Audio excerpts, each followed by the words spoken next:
Meus amigos, sejam muito bem-vindos ao nosso Cinderela no Divã.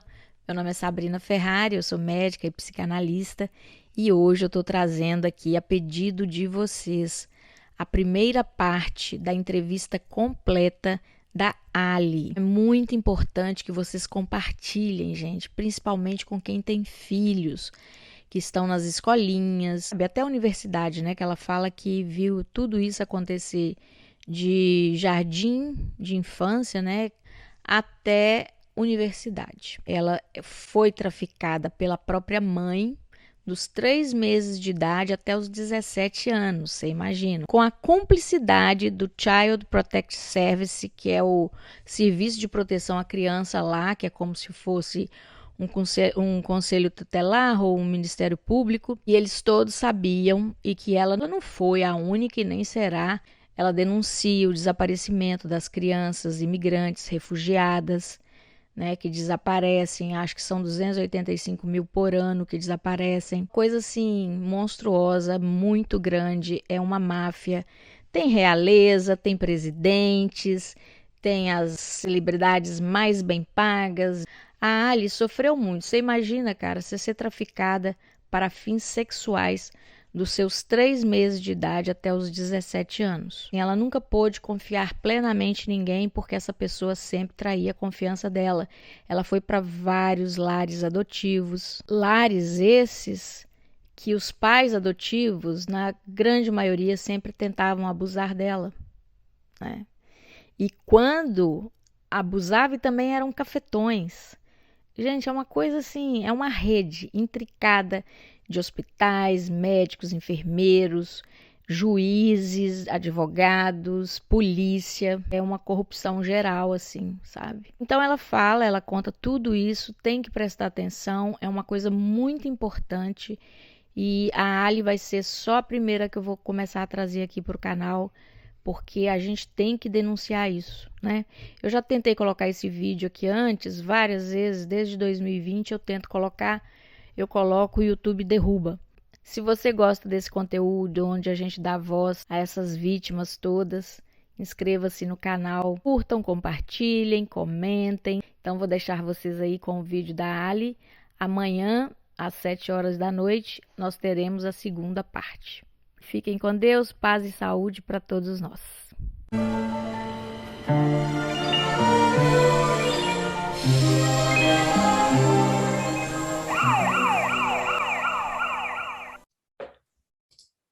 Well, Ali, thank you for joining us tonight. We appreciate you being here.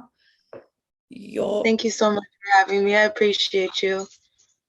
Your story, Ali, is one of the most. I mean, I have no words to describe some of the things that you've shared with me, and what I've heard you talking about. And just before we even get started, I admire your courage in coming forward with this information. Thank you. Giving a voice to so many people. Oh, the echo's back, Ali. Oh no, we're all right. So I guess I'll introduce what I know about you, and then you can get further into it. So you were a child that was, by your own mother, given up to authorities for sexual acts. Yes.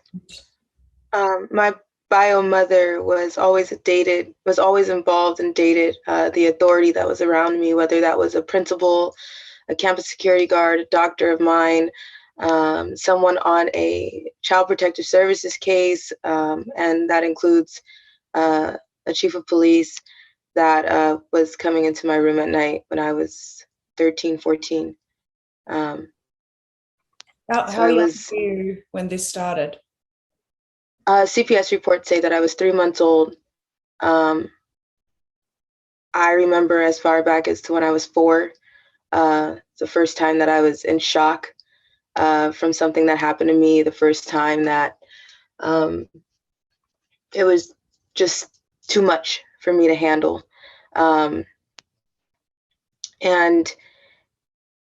at that time, I didn't know, it was so many was so much that was already in the family, and I was always told, you know, what happens in the family stays in the family. We were always taken away from certain people if we talked too much. So there were so many things going on within the home, from her and other people in the family doing so many illegal things,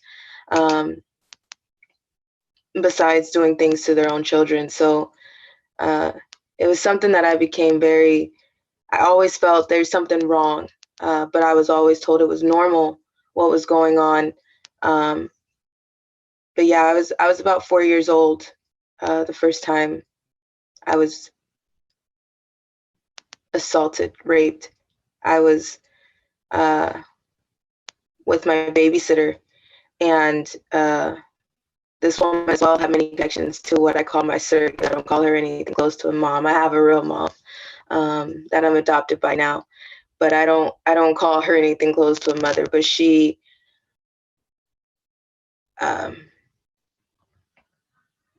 was involved in many ways. I was with a babysitter that kept trying to take me into a room, that kept trying to get me to lay down with her boyfriend. And that's the one day that I remember fighting. I remember screaming so loud. I thought I was 6 years old, but looking back into legal documents, I was 4. And I remember after being hurt, I was locked in a room, and I was beaten because I was fighting. And then I was put outside to sit in a driveway for hours because I was told it was my fault. After that, it was taken to court. It was the first thing that I remember that was taken to court because the bruises were so bad. Everything that happened was so bad that it had to be. And the court case, I remember sitting in the courthouse, and I remember her losing the case, and it being my fault that something happened to me. So, you know, from there, things continued, and, you know, being 4 in a court case and not knowing why you're in trouble for somebody hurting you. Moving on from there, I was confused about everything that happened. Is this okay? I started asking questions when I hit elementary and middle school of other students, like, how do you get in trouble? Is this something that happens to you? Because it was always something that happened to me. I was always told I was the favorite. I was told I was the one that everybody loved more, and nothing about that was love. So to clarify, this is actually on record with Child Protective Services that these things were happening to you. And this is why you ended up in foster homes. Yes, this was one of the reasons. Going on, I was abused so much that I was working in strip clubs by 12 years old. I was very confused. But to be honest, because I didn't know any better, I was very hypersexual as well. And by 13, because at first it was just her boyfriends coming into my room at night. And then when the police officers came into play, they were taking me in my own closet and hurting me with the hangers and the things that were in my own closet. And then, I started running a lot. I started fighting a lot. I wanted to kill myself. I didn't want to kill myself. I wanted the pain to stop. So I tried everything because it was always my fault. It was always something that I did. It was always, they loved me more. And this was something that I deserved. And after I started running so much with her dating police officers, married police officers, he started calling his friends to pick me up. He started calling his friends to meet me somewhere. They would pick me up as an officer on duty, and they would take me somewhere behind rocks. They would take me to empty car dealerships and park their cars the wrong way. No one questions them. No one, anywhere, everybody can say, no one questions the police.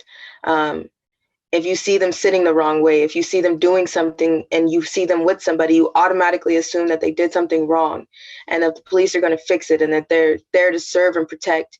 And that's not always the case. I know that there are some good officers, but they're very few and far in between. And there's another side of the badge, and it's called the Freemasonry Brotherhood Police, the Freemason cops. And they do a lot of corrupt things. They bury a lot of things. They bury a lot of evidence. They do things and they get away with it. And covering up for elite pedophiles to low-level pedophiles. Everybody looks at the top, but covering all the way from the top to the bottom and in the middle, they cover for these people. They make sure that nobody asks any questions. They make sure that this is something that is silenced. It's made to look like it's someone else's fault. And after so many times of fighting them, being arrested and put into cars to be used, they would bring other girls, they would bring other kids. And I never met anybody else when it came to them. It was just they were bringing other kids. After so long. Sorry, Ali, these Freemason police officers, do they exist everywhere in the world? They exist everywhere. And unfortunately, it's in every department. It's everywhere. There's another side to the badge. There's always been another side. And I know that it's existed way before me. And unfortunately, I think it will exist after me because no one is brave enough to say anything. No one is brave enough to clean their own house. And even if you are someone on the force, if you try to acknowledge and if you try to turn somebody else in that's on the force with you, you get harassed, you get hunted down, you get stalked for the rest of your life. And this is what's happening now. After I spoke about them, we have gotten pulled over in every single state with no ticket, no logical reason, just harassment. 8 different states, we've got pulled over in 8 different states with no ticket, no logic, just where is your car? What are you doing? How long will you be gone? We had someone make a house call and told me they were watching my Instagram and they wanted to make sure that I didn't press charges on someone who decided to hop my gate. So this is, you've essentially been on the run now for some time, moving from place to place, and I want to get into that. But I want to ask you, so these corrupt police officers, these Freemason police officers, the other side of the badge, is this the reason why the abuse continued when you went into foster care? Because essentially from what I know from your story, the abuse didn't end with your mum. It continued well into when you were, a child of the state. So can you tell us about that? Yes, sorry. It's okay. After so many times, 13, I went into the hospital for a month for trying to kill myself. In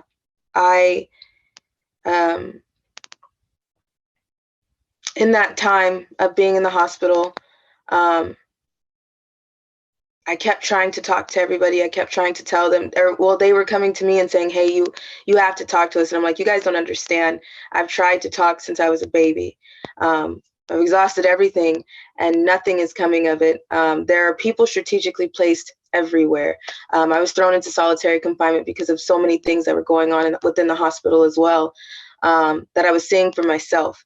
And it's crazy because so many things were placed in my life that people know me before I know them. I was put into foster care at 13 after my time in the hospital. I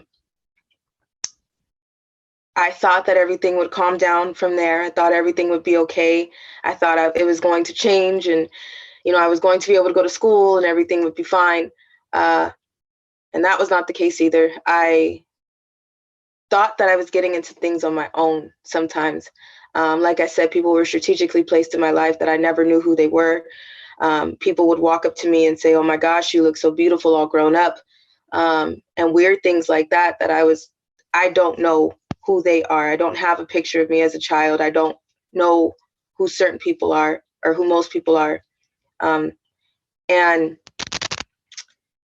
being put into foster care, my foster parents were paid off by pimps. I started talking to some people thinking that I was talking online or, you know, doing things myself. And met up with some people who turned out to be pimps, but they already knew me. I thought I was in a relationship with someone. I thought they loved me, they cared about me. And my foster parents were paid off by them. I'm sorry, my mind is just like, Take your time. Thank you.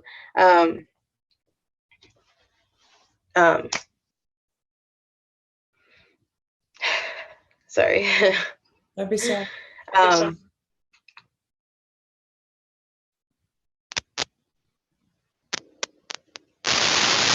my time in foster care, I was in foster homes to group homes that I lost count. I went to 19 high schools in 1 year. I never stayed anywhere long enough to have a home, longer than 2 weeks to a month. At one point, my foster parents didn't speak any English. I was put into homes with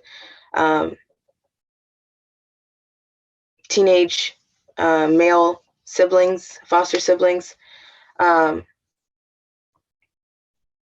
I was in homes where my foster parents would try to do things to me. My foster dads would try to do things to me. I would talk to my social workers. I was hushed and moved again. Do you believe that these particular homes that you were put into were people that were also potentially strategically placed, people that were known child abusers? Yes. I never went to one foster home or one group home that wasn't reported because of something bad happening. And it's shocking. I know somebody is like, well, I know some great foster homes and some great foster parents, and there are, but not for me. And I feel like CPS knows where to strategically place people that they want to continue raking in money for. I was deemed as a high-risk kid. I was a problem child. I was someone that you received more money for because of the issues that I had. And I was a runner. I had a lot of things going on. And my social workers they were always covering things. They were always afraid of the repercussions because still what my last name used to be. So they were complicit. My schools were complicit. My pimps that were taking me places during the day or during my time in school were making sure that my schools were marking me present. That automated in schools where I was strategically marked present, even if I wasn't in school, I was able to go back and forth to school sometimes. So some days I was sitting there, but my teachers were bullying me as well. My teachers knew about what was going on. My teachers tried to participate in the things that were going on. They felt like if somebody else was hurting me, it wasn't a big deal if they take part in it. And from what I understand, from what you've said as well, that some of these teachers facilitated in you being trafficked, which is what started happening to you, underground tunnels leading you to different places.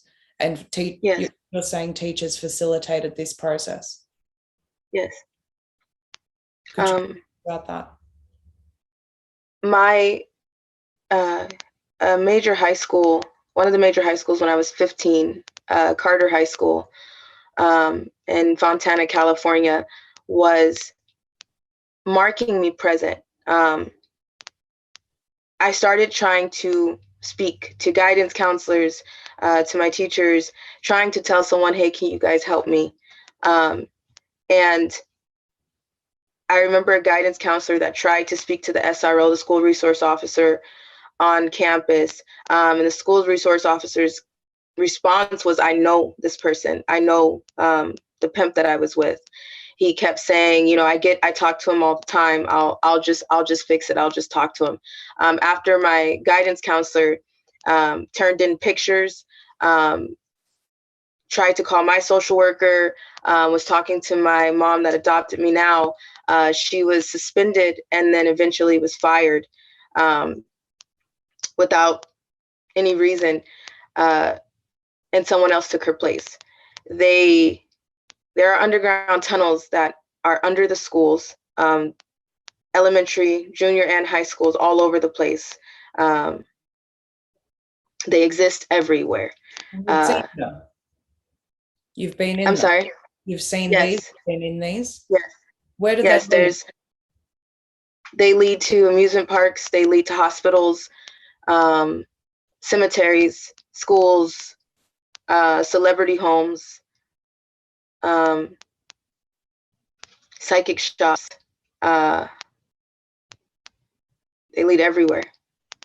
You mentioned in one of your previous interviews that it's like a whole other world down there. Can you describe it to us? What happens down there? Yes, there's every means of transportation. There's every walk of life. There's cities. There's different air supply. There's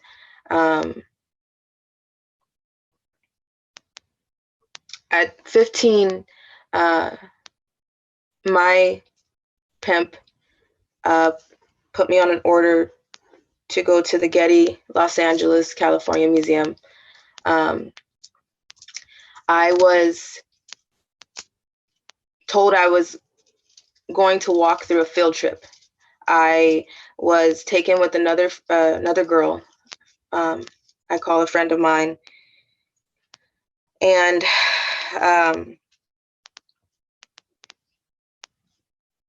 we were put in dresses and sandals. We were taken in a sports car. We're not taken in a sports car. We pulled up to the museum in a sports car. We were told that we were trying to give a different appearance. So we were walking through, I remember walking through kids. I remember walking in and seeing school buses. I remember walking in and seeing children and chaperones through the museum. And I remember people staring at us as if it was as if we were somebody special. We walked through the museum. There are, employees that know exactly what's going on in the museum.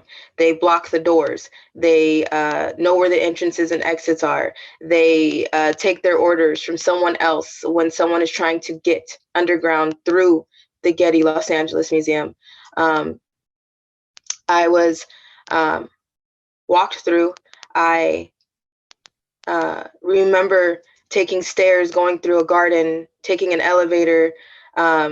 I was drugged, but I was walking. There are many situations in trafficking where you can be alert. Some of my pimps did not let me see where I was going. Sometimes I was so drugged that I was carried into a job, dressed, and then placed in a room and waiting for my order because I couldn't move myself. So at this time, I was able to walk. I was able to see what was going on.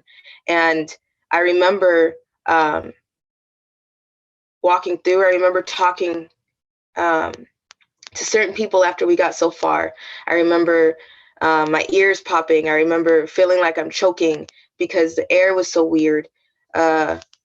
We got to a certain point and there was, it looked like a basement. It looked like where they keep things that were not public display in the museum. And after getting so far, we were in tunnels. We were put on cars, drove to a certain point, far. I seen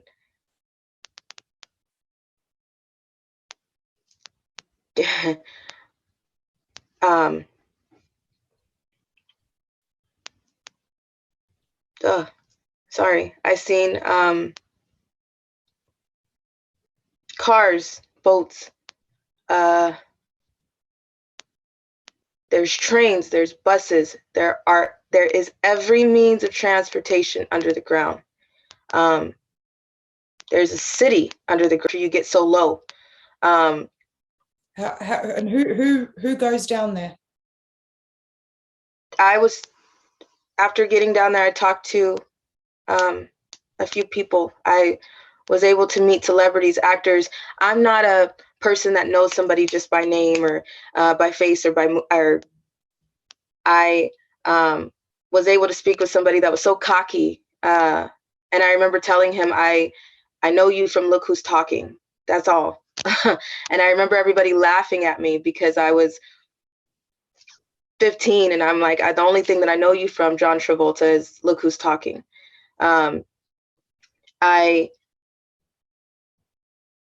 know there were many comedians, Kathy Griffin, Robin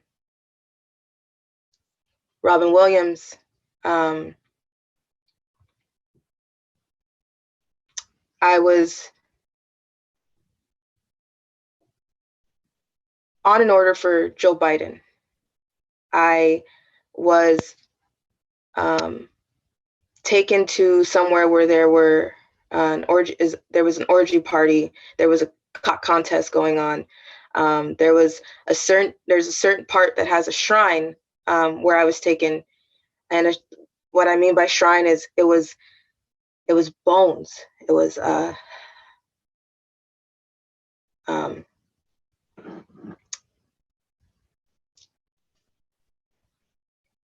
things that have happened to other people. They take shrines. They take like a trophy, whether it was a ripped shirt, panties, hands, pieces of flesh. There's a smell that you can't even flinch towards down there, but you will. There was shrines. Are they used for any type of rituals? Yes, they're used for a lot. I'm so sorry. I don't know why I'm like not talking right. I'm sorry.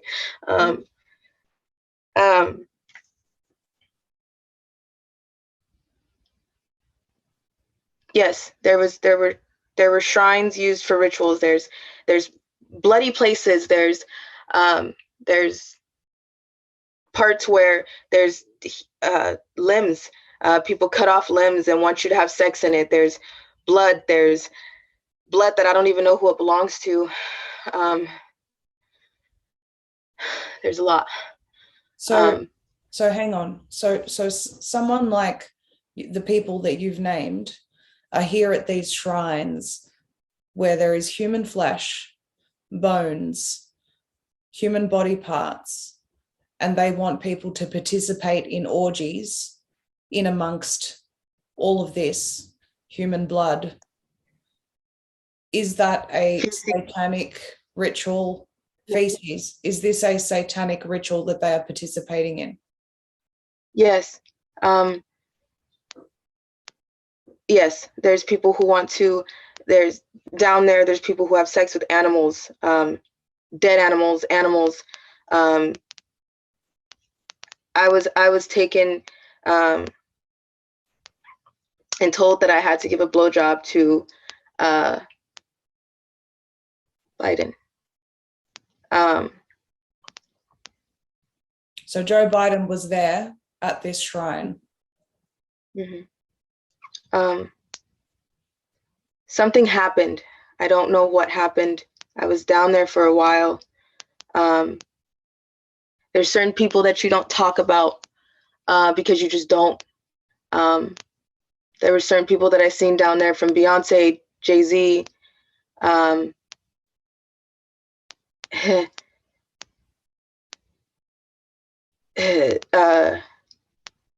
You don't tell on P. Diddy, but P. Diddy.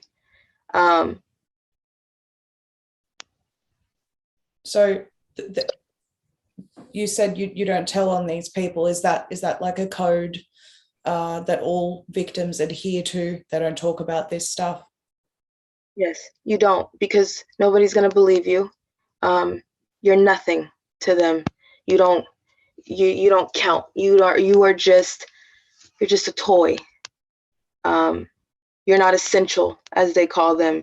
You're expendable. And as a child in that situation, I wasn't the type of person that was fighting all the time, because I started to learn who I was. I started to learn my pimp. I started to learn what I was in. I started to learn that you don't fight. You watch what you say, you watch what you do. And at some point, I stopped fighting people. And I started to accept the fact of what I was told, that I was special enough to be with this person. I was special enough to be in the eyes of a celebrity or somebody who's on the radio or on TV. And I accepted that. I was, while I was down there, there was something that happened. There was I don't even know what to call it. There was something that sounded like an earthquake, something that sounded like people got into a fight. There was a shooting. I was taken from one room to another, and then from there, someone left me there. I started moving and trying to get out of where I was. I was with the friend that I came in with, who was freaking out. She was hyperventilating. She was crying. She was trying everything to get out, and it made us get deeper in. The lower you go, the harder it is to get out. No one knows where the doors are. No one knows where the exits are. No one knows where some of these tunnels lead to. So it's not as easy as just say, I'm just going to get out, or I'm just going to try to find a way out. If you are walked in, you're escorted in, somebody has to help you get out. After what happened, we had to leave. Again, I don't know what was going on. I'm still not sure what happened that night. Maria, I am so sorry. I am like, my brain is so, I'm so sorry. I don't even know what's wrong with me right now. I'm being honest. I'm like stupid sweating, and I don't even know what's wrong. But I'm fine. Okay. It's a very, very difficult topic. Can I ask you a question, Ali? Yes. How young? It's all right. If you need a minute, take a minute. Okay. How young are some of the children that are there? Babies. There's a baby farm that exists. There's all ages. There's kids who don't act like kids. They act like wild animals. They hiss at you. They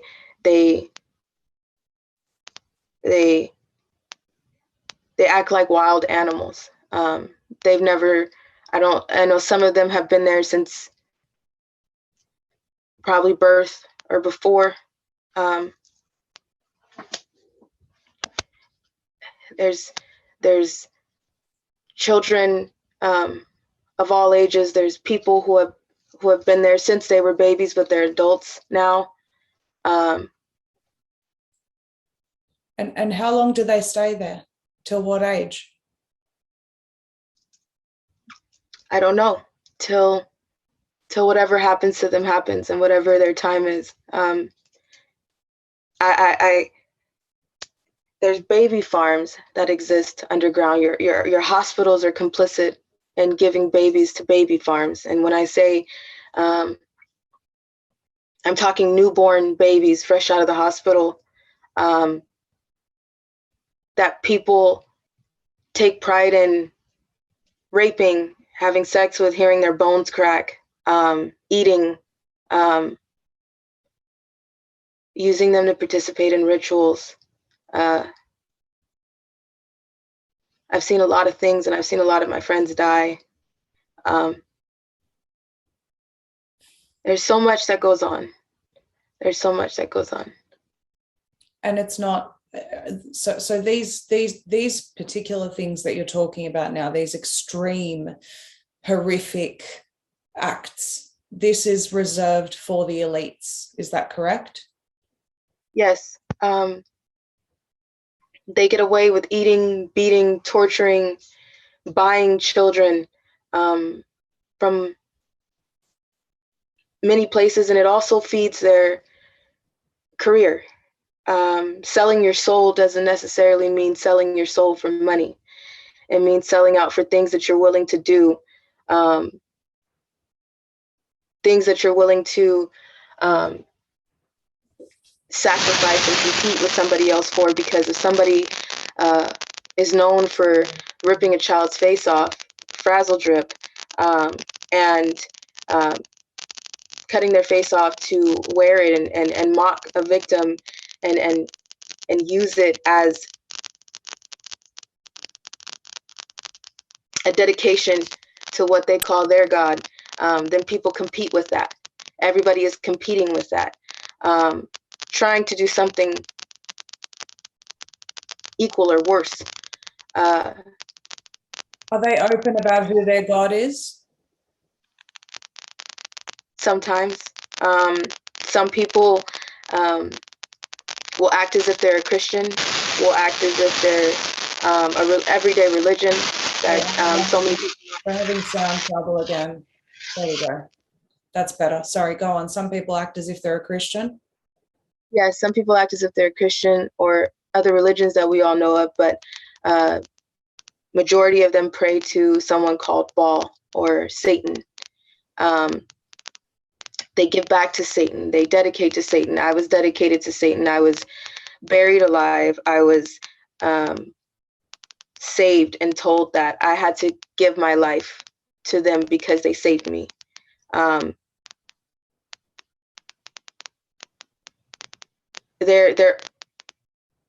It's in everybody's face. It's something that happens every day.